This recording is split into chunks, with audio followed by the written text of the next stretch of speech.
Audit के items of financial statement को आगे बढ़ाते हुए P&L का अगला एक्सपेंस, पहला अपन ने पढ़ा परचेस। आप देखोगे तो P&L का फॉर्मेट भी यही होता है। P&L के फॉर्मेट में एक्सपेंसेस में फर्स्ट हेड होता था कॉस्ट ऑफ मटेरियल कंज्यूम, उसी को परचेस, परचेस का आइटम ही हो। कॉस्ट ऑफ मटेरियल कंज्यूम कैसे आता है? Opening stock plus purchase minus closing, ठीक है ना, वो हो गया। सर स्टॉक बैलेंस शीट में पढ़ा दिया आपको पीछे, इन्वेंट्री, स्टॉक मतलब इन्वेंट्री, वो हो गया। अब हम ले रहे हैं एम्प्लॉयज बेनिफिट एक्सपेंसेस। क्या ले रहे बोलो बच्चों? Employees benefit expenses. Sir employees benefit expense को आपने 12th क्लास से भी पढ़ा था एक नाम से, जिसको हम कहते थे स्वेट इक्विटी शेयर्स। पूरी ऑडिट में ध्यान रखना, सबको बोल रहा हूं, आपको भी कॉमन सेंस ध्यान रखे। क्या ध्यान रखे? Common sense. ऑडिट कोई एक पेपर नहीं है, इसमें अकाउंट्स में भी जाएंगे हम, कभी कभी कॉस्ट जीएसटी सबकी बात करेंगे। तो ऑडिट ऐसा कोई बोझ वाला पेपर नहीं है जो स्टूडेंट मान लेता है। जो ऊपर के सारे पेपर आप पढ़ रहे हो और जो आगे के ग्रुप वाइज जितने भी पेपर है वो सबको मिला के ऑडिट बना है। इसलिए इसको पढ़ने में सबसे इंपॉर्टेंट चीज है कॉमन सेंस और कॉन्सेप्ट, जो कि आप अलग अलग पेपर में लाओगे। मेरा काम सिर्फ उसको नोट्स का फॉर्म देके आपको ऑडिट पढ़ाने का है। पर आप सोचो मैं आपको जीएसटी कॉन्सेप्ट क्लियर कर दो, कॉस्टिंग कर दो, तो आपने उसकी मेरे को कोई फीस नहीं दी है, ठीक है ना। चलो लिखो, तो कॉमन सेंस ध्यान रखना। सर एम्प्लॉयज बेनिफिट एक्सपेंस को हम कहते थे स्वेट इक्विटी शेयर। पहले इसका बैकग्राउंड थोड़ा बता दो, फिर ऑडिट सिखा देंगे। इसी को हम कहते थे ईसॉप, कहते थे, पूरा नाम एम्प्लॉयज स्टॉक ऑप्शन प्लान। और इसी का ऑडिट रेफरेंस अगर मैं इस चैप्टर का बताऊं तो वास्तव में हमने ऐसा 12th क्लास में पढ़ा था कि शेयर कभी भी डिस्काउंट पर इशू, लेकिन हम अपने एम्प्लॉयज को शेयर डिस्काउंट पर इशू कर सकते हैं। ये 12th की थियरी थी जिसको हमने इधर ऑडिट में भी पढ़ी। तो ये कोई नया नहीं है, नथिंग इज न्यू। जितना आप इस चैप्टर को पढ़े हो, लगभग 30 लेक्चर्स हम पढ़े हैं, जो अभी मिला के रिकॉर्ड हो जाएंगे लगभग 30 लेक्चर, मतलब 1 महीना हम इस चैप्टर को पढ़े, तो उसकी इंपॉर्टेंस भी थी 1 महीने की। अब इससे पहला मेरा फायदा क्या होगा कि अब जो ऑडिट के 3-4 चैप्टर है वो आपके ऐसे खत्म हो जाएंगे। क्यों? क्योंकि हमने यहां मेहनत कर ली ऑडिट लिखने की, अब हमको ऑडिट पढ़नी है, वो आगे के चैप्टर में काम होगा। बोले यहां तक कोई डाउट? तो सबसे पहले ध्यान रखना है कॉमन सेंस। सबसे पहले बताओ स्वेट इक्विटी शेयर बताओ, डिस्काउंट पे इशू हो सकता है कि नहीं हो सकता है? हो सकता है। ऐसा 12th में पढ़ा था, यहाँ भी मैंने पढ़ा है। तो ये चीजें कुछ कॉमन है जो आपको ध्यान रखनी है for the employees benefit expenses, ठीक है।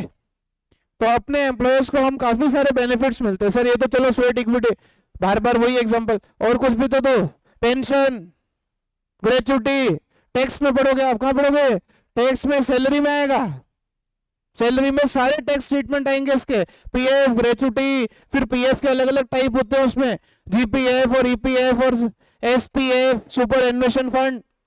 मुझे आता नहीं सब, पर पढ़ के तो मैं भी आया हूं ना। इसीलिए यहां पर ध्यान रखना, कभी हम अकाउंट्स की बात करेंगे, कभी टैक्स की बात करेंगे, यहां पर हम टैक्स की भी बात करेंगे। उसका पीएफ का पैसा उसको कब मिलता है बताओ?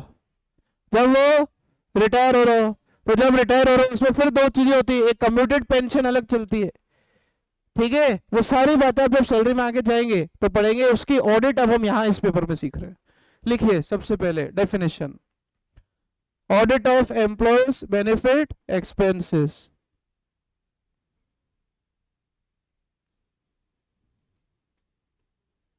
First, meaning of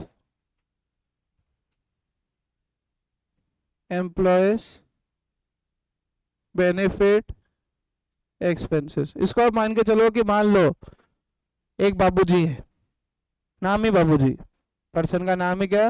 बाबूजी। जब आए थे हमारे ऑर्गेनाइजेशन में तब 21 साल के आए थे, 17 के तो आ नहीं सकते, चाइल्ड लेबर में गिन जाते, राइट। तो 21 साल के आए और आज उन्हें आए 60 साल हो गए। कितने साल हो गए? 60 इयर्स। मतलब बंदा आया 21 में, रिटायरमेंट 60 में। बताओ हमारे ऑर्गेनाइजेशन में कितने साल सर्विस की है? माइनस करो ना, 39 इयर्स व्यक्ति ने काम किया। अब तो वो जाएगा, बेचारे के 4 बच्चे, मान लो मिलन, 4 बच्चों की 4 बीवियां, 4 बच्चे मतलब मेल्स, बीवियां मतलब फीमेल, है ना? डाउट तो नहीं?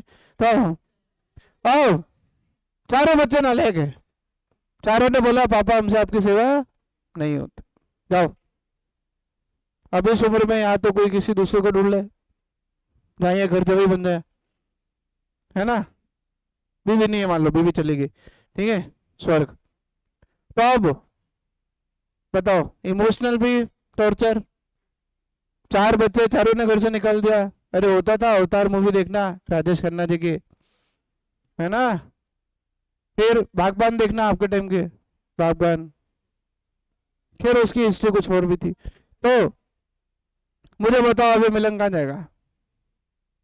तो फिर इसको मिलेगी पेंशन। क्या मिलेगी? पेंशन। 39 ईयर्स मिलन ने हमारे यहाँ काम किया है। 1 लाख रुपए महीने के देंगे हम इसको। कितने देंगे? 1 लाख रुपए। फिर क्या हुआ पता है? आज 1 लाख रुपए खाते में आते ही कल 4 बच्चे आ गए, चलो हमारे साथ हमारे साथ। ये नहीं चाहिए, कलयुग है, पैसे चाहिए। एम्प्लॉयज बेनिफिट एक्सपेंस मतलब मिलेगा 60वें साल के बाद। अकाउंटिंग आज होगी, इसका अकाउंटिंग पर्सपेक्टिव आप पढ़ोगे AS 15 में। कहां पढ़ोगे? AS, ये 2-3 AS है जो मैं नहीं लूंगा, ये AS 15 भी जो आपके मेन अकाउंट्स वाले जो पार्ट है वहां पर है, ठीक है। तो लिखो, all payments to employees, all payments to employees, जिसको आपने बिजनेस में भी पढ़ा था 12th में, perquisites, non financial financial incentives में परक्यूजिट्स, इसको टैक्स में पर्क्स बोलते हैं। सैलरी में ही पढ़ोगे आप, पर्क्स, चॉकलेट नहीं। पोस्ट रिटायरमेंट बेनिफिट्स भी बोलते हैं इसको, पोस्ट रिटायरमेंट बेनिफिट्स। फिर आता है तेरे बार, like PF, welfare training, welfare training etcetera, ये सब होता है एम्प्लॉयज बेनिफिट एक्सपेंस। समझ में आ रहा है? बोलो सबको, कोई डाउट पीछे? ये वो श्रेया का है? अच्छा, ये सो तो नहीं की तू? पक्का? हाँ, थोड़ा इधर की तरफ बैठ, सो जाएगी वहां पे थोड़ी देर में। Next, understanding entity process, entity process, entity के प्रोसेस को समझना है। मतलब आपको देखना है कि देखो क्या होता है, कैलकुलेशन होती है काफी। मेन इसका जलवा आप टेक्स्ट में देखोगे, सैलरी चैप्टर लगभग 15-20 क्लास चलता है, कोई भी टीचर से पढ़ो आप। हम भी जब पढ़े थे इंटर में सैलरी, तो मुझे याद है लगभग जो इंटर का स्टडी गैप मिलता है उसमें जो टैक्स की क्लास चलती है उसमें लगभग मुझे लगता है कि 1.5 महीने तक हमने सैलरी पढ़ा था, सैलरी 1.5 महीना। उसके बाद ऐसी स्पीड आती है, धड़ाधड़ चैप्टर होते हैं, है ना। तो अभी भी आपको जो टाइम लगे, मेरे को नहीं पता सर का सीक्वेंस क्या है, लेकिन सैलरी पढ़ने में टाइम ज्यादा लगता है। अब उसमें टाइम ज्यादा क्यों लगता है? क्योंकि ये PF ग्रेचुटी सबके एक साथ आ जाते हैं उसमें क्वेश्चन में, तो कैलकुलेशन में बहुत टाइम लग जाता है क्वेश्चन में। इसलिए सैलरी का वेटेज भी लगभग 8 से 10 नंबर है एग्जाम में। 8 से 10 नंबर का सैलरी का वेटेज है CA इंटर में। CA में वाले आप अपना मॉड्यूल देखना एक बार, मेरा सारे पेपर को याद करने का वो थोड़ी है, कुछ काम आप भी क्या करो। तो आपको एंटिटी को समझना पड़ेगा।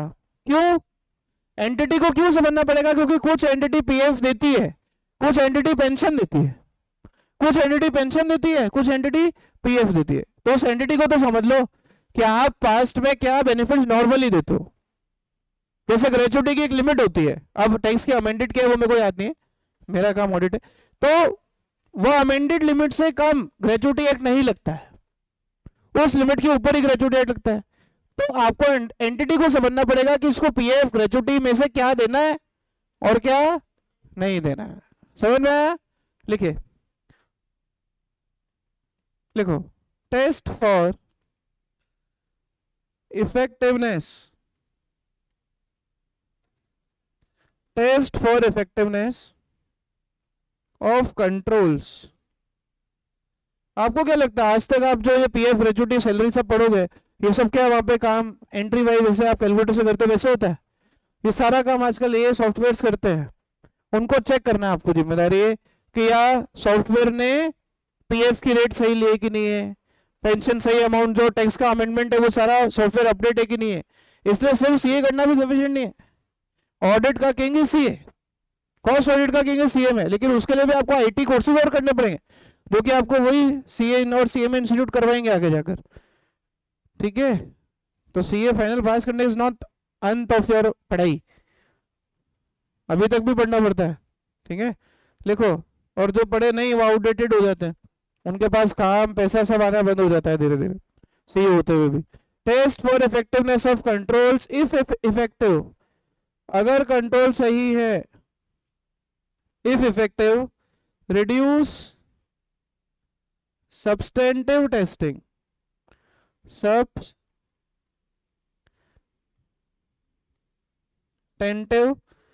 टेस्टिंग, ये वर्ड का मतलब होता है फर्दर टेस्टिंग।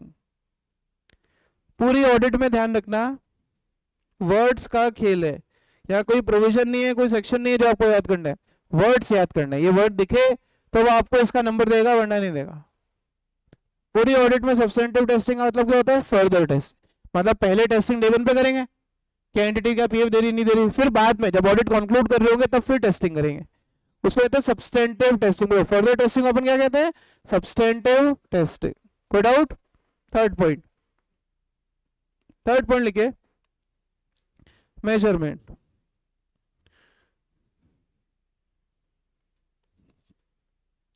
मेजरमेंट के लिए हमेशा ध्यान रखना, इस पूरे चैप्टर में जहां पर भी मेजरमेंट की बात आती है हम उसका रेलेवेंट एएस पे चले जाते हैं। कहाँ चले जाते हैं? भले हमारे सिलेबस में हो नहीं हो फर्क नहीं पड़ता, लेकिन ऑडिट में अगर आपको एएस नंबर का नॉलेज है तो आप उसको कोट करेंगे, नंबर तभी मिलेंगे।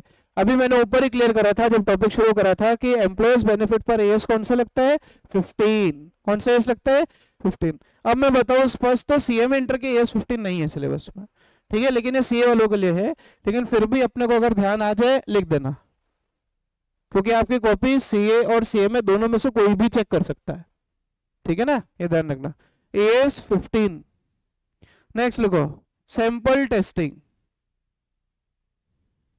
सैंपल टेस्टिंग, सैंपल टेस्टिंग का मतलब ये होता है, आज हम रिलायंस की बात करें, करोड़ों एम्प्लॉय हैं कंपनी में, करोड़ों। गूगल कर लेना रिलायंस के एम्प्लॉय कितने, आपको स्पष्ट नंबर मिल जाएगा। करोड़ों एम्प्लॉय को करोड़ों बेनिफिट जा रहे होंगे, एक एम्प्लॉय को 2 बेनिफिट भी गए तो भी 1 करोड़ आदमी को 2 करोड़ बेनिफिट जा रहे हैं। हर 2 करोड़ बेनिफिट की एंट्री अलग अलग होती है, इतनी एंट्री चेक करना ऑडिटर के स्कोप की बात नहीं है, इसलिए वो सैंपलिंग करता है, जो आपने फाउंडेशन में पढ़ा, प्रोबेबिलिटी सैंपलिंग और सिंपल रैंडम सैंपलिंग, वो सारी चीजें यूज होती है ऑडिट में। अब आप देखोगे तो यहाँ पे ऑडिट में स्टेट्स आ गई, ठीक है ना, तो ऐसा ही होता है ऑडिट में। लिखो, सैंपलिंग बेसिस पर आप टेस्ट क्या करोगे, सबसे पहले आप, क्योंकि एम्प्लॉय का एम्प्लॉयमेंट बिना इस लेटर के कहीं भी नहीं हो सकता। अपॉइंटमेंट लेटर आप सैंपल बेस पे चेक कर लो, सैंपल बेसिस पर आप अटेंडेंस रिकॉर्ड्स को चेक करते हो। सर अटेंडेंस रिकॉर्ड क्यों चेक करना है भाई, मार्च की सैलरी गई पूरी दे दी और ये मिलन आई 10 दिन काम करने है, तो क्या पूरी देनी थी, नहीं देनी थी। एचआर की पॉलिसीज देख लो, एचआर समझते हो, अभी स्टाफिंग की बात आ गई, एचआर ह्यूमन रिसोर्स मैनेजमेंट, ये आपने स्टाफिंग में पढ़ा था एक जमाने में, human resource policies and employees master check कर लो। एम्प्लॉयज मास्टर मतलब एम्प्लॉयज का बॉस नहीं, इसको टिपिकली हम एम्प्लॉयज मास्टर फाइल्स बोलते हैं। क्या बोलते हैं, फाइल। फाइल में उसको सारी वर्क रिपोर्ट, क्रिटिकल उसका असेसमेंट, कितना काम करता है, कितनी देर में काम करता है, नहीं करता है, आलसी कितना है, ब्रेक कितना लेता है, सारी रिपोर्ट बनाता है एचआर मैनेजर, इसको कहते हैं सैंपल टेस्टिंग। ये भी सारे करोड़ों एम्प्लॉय की चेक नहीं करनी, एमडी, सीईओ, इन लोगों की चेक कर लेना। जब ऊपर कोई घपला नहीं है तो नीचे घपला हो ही नहीं सकता, अगर ऊपर घपला ज्यादा दिखे तो फिर हो सकता है वर्कर ना भी हो तो भी सैलरी ले रहे हो, डमी वर्कर्स। आया ना, आगे लिखो, पॉइंट नंबर 5, बोलो समझ में आ रहा है, कोई डाउट? अरे कोई डाउट? नेक्स्ट लिखो फिफ्थ पॉइंट, राइट डाउन। अब जो मैंने आपको बताया ना, फर्दर टेस्टिंग को अपन क्या बोलते हैं? Substantive procedure. ठीक है, तो अगली हेडिंग यही ले रहे हैं अपन, लिखो सब्सटेंटिव ऑडिट प्रोसीजर्स।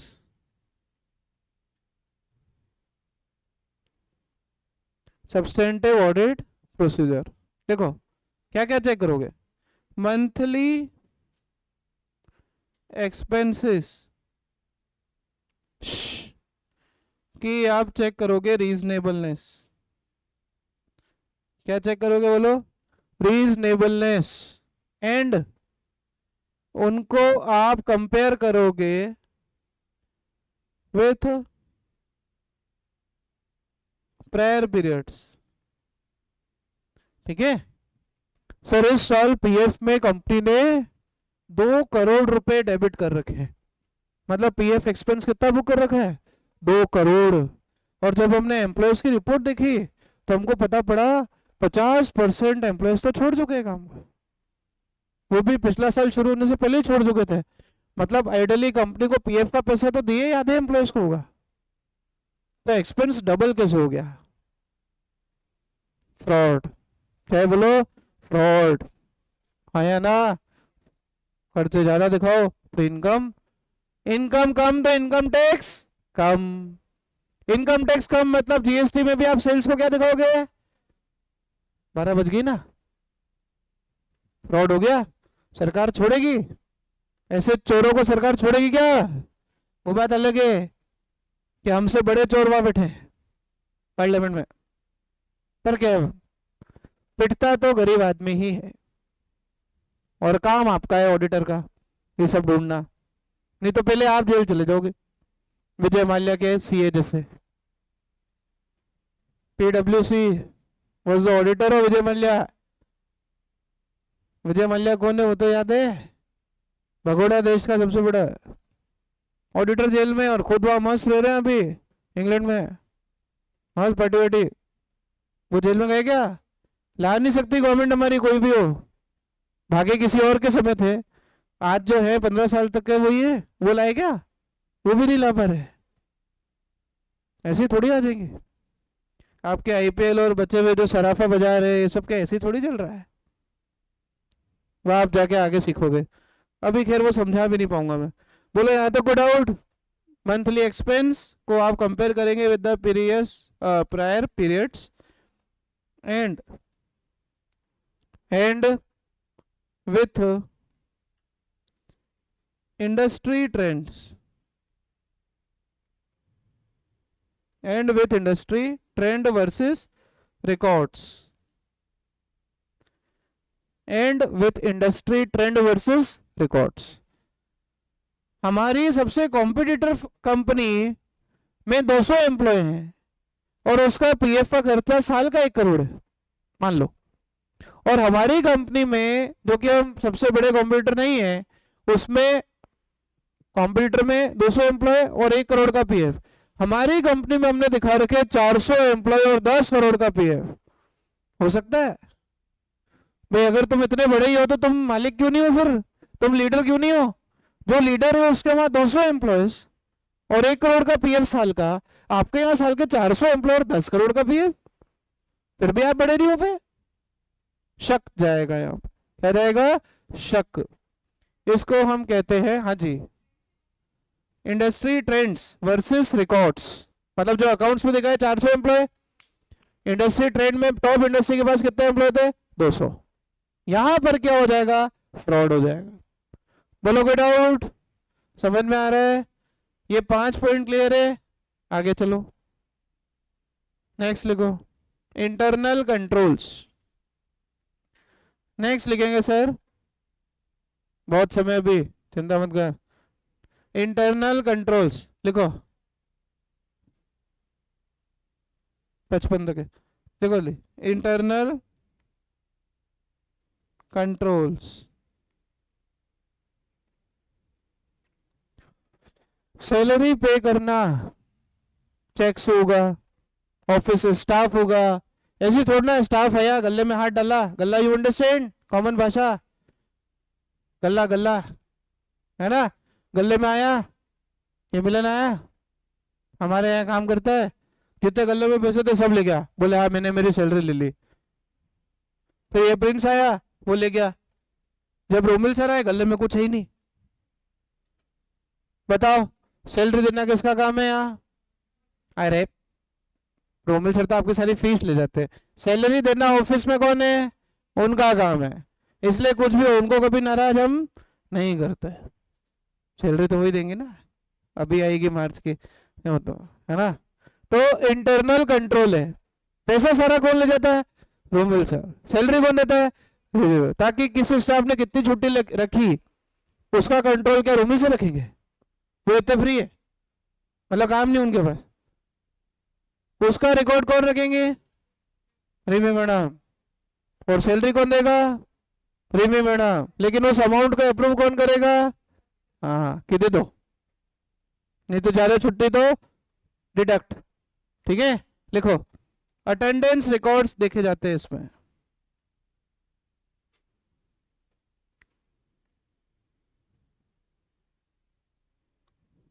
देखना आप, मैडम के वहां एक रजिस्टर है, उसमें साइन करते टीचर, क्लास कितनी हुई उस हिसाब से। कुछ लोग नहीं करते मेरे जैसे, ठीक है, हमें जरूरत नहीं, हम तो वैसे सोशल रिस्पॉन्सिबिलिटी पढ़ा रहे हैं ना। Attendance records. अगला अपडेटेड एम्प्लॉयज फाइल्स। खैर ये नाम आपको कुछ कुछ ऊपर मिलेंगे, लेकिन अगर आपको इस नाम से क्वेश्चन आ जाए, क्या होता है ना डायरेक्ट क्वेश्चन आता है इसका कई बार, what are the internal controls on employees benefit expenses, तो ये लिख देना आप। पेरोल प्रोसेसिंग, पेरोल समझते हो? पेरोल समझते हो क्या? पेरोल का मतलब होता है सैलरी, ऑडिट में पेरोल को और क्या बोलते हैं अपन? सैलरी। उसको प्रोसेस करने का एक सिस्टम होता है, सॉफ्टवेयर होता है ना, उसमें एम्प्लॉय की आईडी होती है, जैसे मान लो मेरी आईडी 001 डालते हैं, उसमें मेरा पूरा सैलरी रिकॉर्ड आ जाएगा कि इस आदमी कब जुड़ा, कब इसका अमाउंट था, इंक्रीमेंट कितना लगा, ये सारी चीजें सिस्टम प्रोसेस करता है। कौन प्रोसेस करता है बोलो? सिस्टम। इसको अपन कहते हैं पेरोल प्रोसेसिंग। आया ना। फिर फोर्थ पॉइंट जिसमें बहुत मजा आता है मालिक को, एक्यूरेट डिडक्शन। एक्यूरेट डिडक्शन किसका? सैलरी का, छुट्टी लेने पे। वैसे इसमें आपके मॉड्यूल में दिया है टीडीएस। क्या दिया है? टीडीएस। बड़े लोग क्या खूब पैसा कमाते हैं लाखों में, तो उनके ऊपर टीडीएस लग जाता है। क्या लग जाता है? टीडीएस। और इसके ऊपर आप टैक्स में चर्चा करना। नेक्स्ट, बेनिफिट्स के ऊपर कंट्रोल क्या है?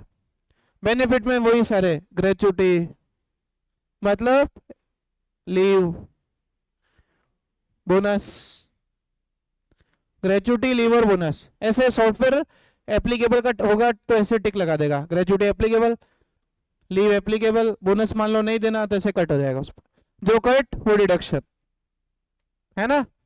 जहां टिक वो बेनिफिट उसको देना है, बेनिफिट सैलरी में जुड़ेंगे और डिडक्शन सैलरी से माइनस हो जाएंगे। समझ में आया? कोई डाउट? अरे बोलो भाई, कोई प्रॉब्लम? नेक्स्ट लिखो, red on next, completeness. Completeness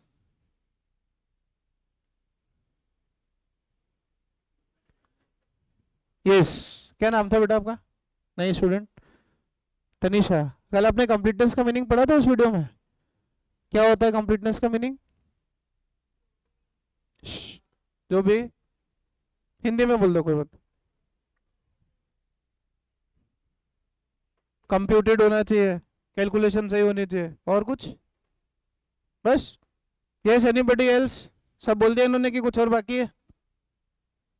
कोई एंट्री ओमिट नहीं होनी चाहिए, सारी एंट्री रिकॉर्ड होनी चाहिए। इसको अपन बोलते हैं कंप्लीटनेस। क्या बोलते हैं? कंप्लीटनेस। समझ में आ रहा है? लिखे completeness, employee benefit expense complete है कि नहीं, इसके लिए ऑडिटर सबसे पहले एम्प्लॉयज की लिस्ट मांग लेगा। समझ में आ रहा है भाई? वो जो पढ़े वो जनरल प्रोसीजर थे, ये स्पेसिफिक उस मीनिंग को यहां पर रिलेट करना आना चाहिए, बस यही चैप्टर है पूरा। समझ में आया? एम्प्लॉयज की लिस्ट मांग लो, अब जरा कॉमन सेंस, ये लिखाने के वाला पॉइंट नहीं, फिर भी मैं लिखा रहा हूं, वो मेरी पॉजिटिविटी है, लेकिन आप खुद भी दिमाग लगाओ। एम्प्लॉय लिस्ट में क्या होगा, नए कौन होंगे, कौन छोड़ गए, कौन सालों से कंटिन्यू कर रहे हैं, कंटिन्यूइंग, 7 साल से मैं यही हूं, पिछले 7 साल कंटिन्यूइंग, न्यू और लीवर्स। बी, न्यू हायर्स कितने हैं, अब आलोगे ऊपर ही पढ़ लिया। न्यू हायर के लिए हमको कुछ वेरीफाई करना है, बोलो क्या वेरीफाई करोगे, अपॉइंटमेंट लेटर सही था या नहीं है, पता पड़ा है अपॉइंटमेंट लेटर दिया प्रिंस को, और ये भवेश कहता है मैं और प्रिंस तो एक ही है, कोई फर्क नहीं हम दोनों में, बस शक्ल के अलावा, दोनों के पास सीएम है। तो इसने प्रिंस को किडनैप किया, अपने घर में बंद कर दिया गेहूं के ड्रम में, और खुद चला गया प्रिंस बन के, आईडी कार्ड पे ना प्रिंस नाम बोल रहे पूरा केशवानी, तो भावेश ने नाम रख लिया अपना प्रिंस केशवानी। बताओ अपॉइंटमेंट लेटर किसको दिया था, फौज कौन गया, ठीक है ना। इसके लिए हम एम्प्लॉयज की आईडी चेक करते हैं, क्या चेक करते हैं, आईडी। नेक्स्ट, इसलिए कहते हैं आईडी पे फोटो सही रखा करो, अपडेटेड रखा करो।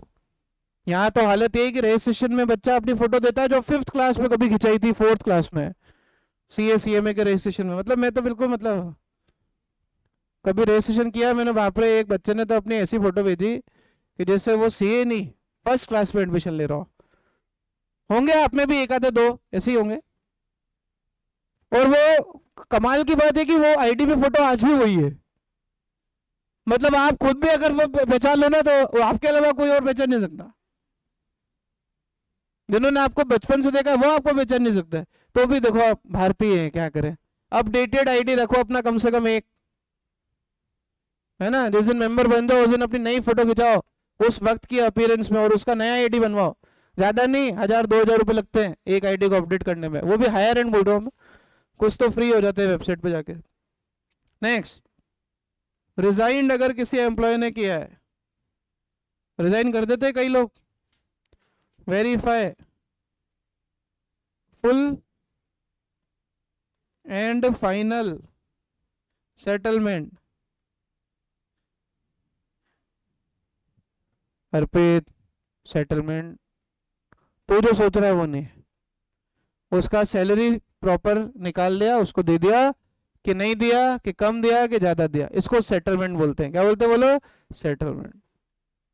समझ में आया।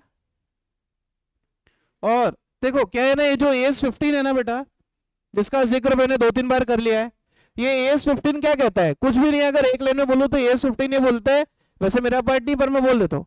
AS15 ये कहता है कि देखो PF ग्रेचुटी या एक्रूवल होगा, जब रिटायर होगा तब उसको देना है, लेकिन उसकी अकाउंटिंग आप आज से करो। क्या मान के, अक्रूवल मान के। क्या मान के, अरे भाई देना है रिटायरमेंट पे, काम तो वो 60 साल किया ना, तो 60 साल में 60 फाइनेंशियल ईयर आए ना, 60 साल में 60 फाइनेंशियल ईयर आए होंगे। उस फाइनेंशियल ईयर पे, हर फाइनेंशियल ईयर पे आपको जितना PF देना है, आपको जितना ग्रेचुटी देना है, इसका प्रोविजन बनाओ। क्या बनाओ, प्रोविजन, जिसको हम क्या बोलते हैं, provision for staff welfare expenses. क्या बोलते हैं, provision for staff welfare expenses. ठीक है, लिखो, check accurate, check accurate provisions, provisions accurate होने चाहिए। लिख लो, like provision for staff welfare expenses. अब अगर यही हिसाब हुआ तो अकाउंट्स में AS15 के कई वैरायटी भी होती है, प्रोविजन के नाम अलग अलग हो जाते हैं। प्रोविजन फॉर ईसॉप हुआ तो इसके लिए नाम हो जाएगा provision for staff welfare expense की जगह क्या नाम हो जाएगा, provision for ESOP. Provision for sweat equity share हुआ तो provision for sweat equity share नाम हो जाएगा। बोलो यहां तक कोई डाउट, कोई प्रॉब्लम? ठीक है, एक आधा पॉइंट और बाकी है, वो हम अगली क्लास में लेंगे, फिर नेक्स्ट टॉपिक लेंगे।